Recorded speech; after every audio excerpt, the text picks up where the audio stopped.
바보 온달과 평강공주. 바보 온달과 평강공주. 옛날 온달이라는 나무꾼이 살았어요. 마음씨 착한 온달은 눈먼 어머니를 모시기 위해 나무를 해다 팔거나 때로는 집집마다 밥을 구걸하러 다니기도 했어요. 온달은 얼굴이 울퉁불퉁 못생긴 데다 몸집도 커서 보기에 아주 우스꽝스러웠지요. 게다가 늘 희죽희죽 웃고 다녀서 사람들은 그를 바보 온달이라고 불렀어요. 저기 바보 온달 온다. 바보가 온다 바보. 크크크. 아이들은 그를 보며 마구 놀려댔어요. 하지만 온달은 한 번도 화를 내지 않았대요. 바보 온달의 소문은 임금님 귀에까지 들어갔어요. 임금님에게는 평강이라는 어린 공주가 있었어요. 그런데 공주는 낮이고 밤이고 툭하며 울어대는 지독한 울보였어요. 한 번 울면 좀처럼 울음을 그치지 않는 공주에게 하루는 임금님이 말했어요. 어허, 그렇게 자꾸 울면 바보 온달에게 시집 보낼 테다. 그 뒤로 평강공주는 울 때마다 그 소리를 귀에 못이 박히도록 들었지요. 어느덧 평강공주는 아름다운 처녀가 되었어요. 임금님은 좋은 집안을 골라 평강공주를 시집 보내기로 결정했어요. 그러자 평강공주는 고개를 저으며 말했어요. 아바마마, 어려서부터 저를 바보 온달에게 시집 보낸다고 하셨잖아요.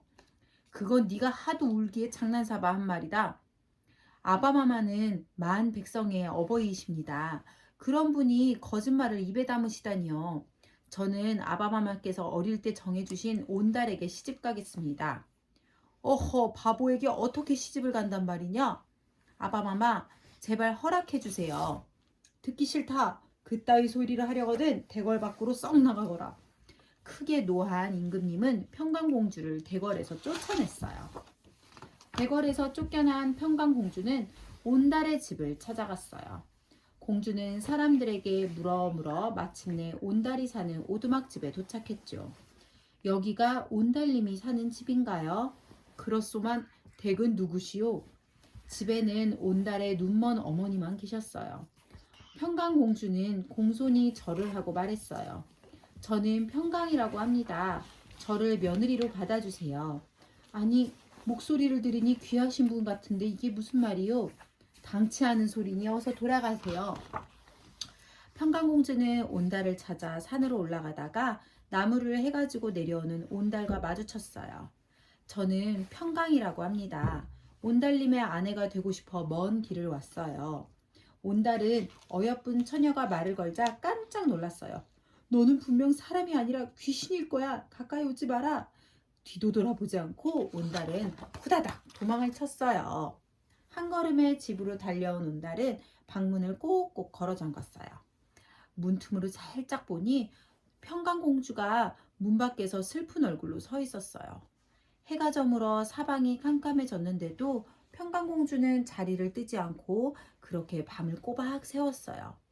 온달과 그의 어머니도 잠을 못 이루긴 마찬가지였어요.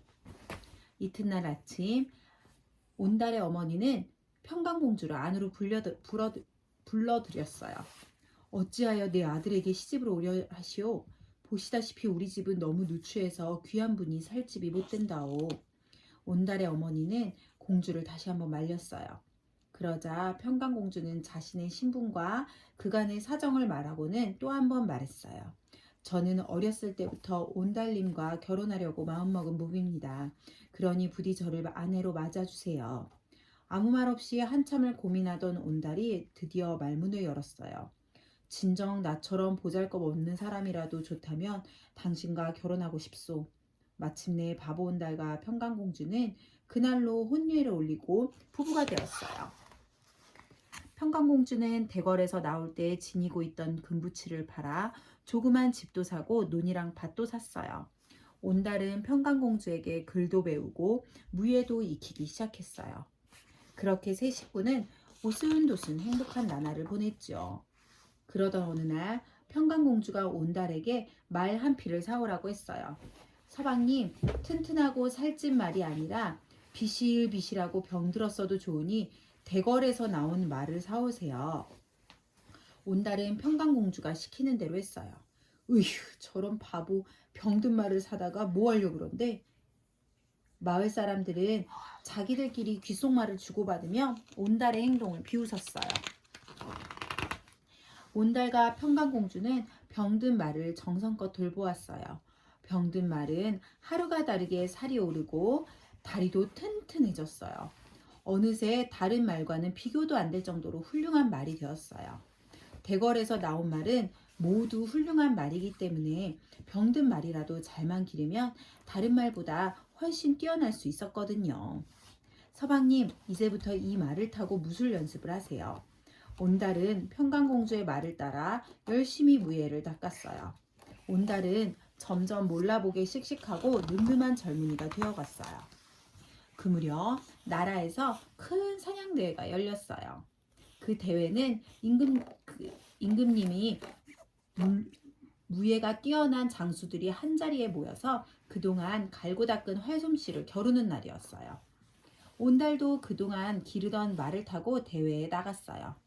온달은 대회에 참가한 사람 중에 가장 빨리 달렸고 또 가장 많은 짐승을 잡았어요. 저 젊은이는 누구래? 글쎄, 처음 보는 젊은인데 정말 대단한걸. 대회에 모인 사람들은 모두 칭찬을 아끼지 않았어요. 임금님이 온달을 가까이 불러 물었어요. 이름이 무엇인가? 온달이라고 하옵니다. 뭐라고? 온달? 설마 바보 온달이라고 불리던 그 온달인가? 맞습니다. 제가 바로 그 바보 온달입니다. 그게 사실인가? 그렇다면 내 사위가 아닌가? 허허허. 임금님은 크게 기뻐하며 온달을 장군으로 삼았어요. 그리고 평강공주를 불러다가 온달과 정식으로 다시 혼인잔치를 열어주었지요. 장군이 된 온달은 여러 전쟁터에 나가 용감하게 싸웠어요. 언제나 맨 앞에서 적을 무찌르며 나라에 큰 공을 세웠지요. 임금님은 온달에게 높은 벼슬을 내려주었어요. 평강공주는 남편이 몹시 자랑스러웠어요. 그렇게 세월이 흘러 온달은 어느 큰 전쟁터에서 여느 때보다 용감히 싸우다가 그만 적의 화살을 맞아 장렬히 전사하고 말았어요. 그런데 장사를 지내려 하자 온달 장군의 관이 꿈쩍도 하지 않았어요. 슬프게 울던 평강공주가 와서 관을 어루만지며 말했어요. 죽고 사는 것은 이미 결정되어 있으니 부디 마음 편히 가세요. 그러자 비로소 관이 움직여 장사를 지낼 수 있었대요. 끝.